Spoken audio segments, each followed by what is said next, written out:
નમસ્તે. ધંધુકાના તમામ ભાઈઓ બહેનો તેમજ વાલા બાળકો વિદ્યાર્થીઓ માટે પુસ્તક એ માત્ર કાગળ નથી. પુસ્તક એ માત્ર કાગળ નથી, પરંતુ જીવનની નવી દિશા આપતું અમૂલ્ય પ્રકાશ છે. બસ આ જ ભાવનાને સાકાર કરવા માટે શ્રી MSC વિદ્યાલય દ્વારા એક સુંદર પુસ્તક મેળાનું આયોજન કરવામાં આવ્યું છે. જાણું છું ત્યાં સુધી ઘણા વર્ષોથી ધંધુકામાં પુસ્તક મેળાનું કોઈ આયોજન થયું નથી. ત્યારે આ પુસ્તક મેળો માત્ર શાળાનો એક કાર્યક્રમ નથી, પરંતુ પ્રત્યક્ષ જીવનનો એક જીવંત અવસર છે. અહીં બાળકો પુસ્તક જાતે જોઈ શકશે, એને સ્પર્શી શકશે, પ્રત્યક્ષ શિક્ષણનો એ અનુભવ મેળવી શકશે, પોતાના જે પ્રશ્નો છે એનો જવાબ એ જાતે શોધી શકશે.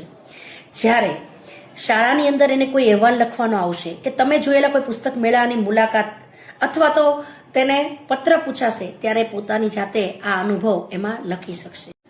અને ખાસ અમારો કોઈ ઉપદેશ હોય તો એ એટલો જ છે કે બસ વિદ્યાર્થીઓ પુસ્તક મેળાને માણે, સમજે અને એમના જીવનમાં એ ઉપયોગી બને. તેથી તમામ ધંધુકાના વાલીને, વિદ્યાર્થીઓને, શાળાને દરેકને વિનંતી છે કે તેઓ પોતાના વિદ્યાર્થીઓ સાથે ચોક્કસ આ પુસ્તક મેળાની મુલાકાત લે અને જ્ઞાનના આ પર્વને આપણે બધા સાથે મળીને ઉજવીએ.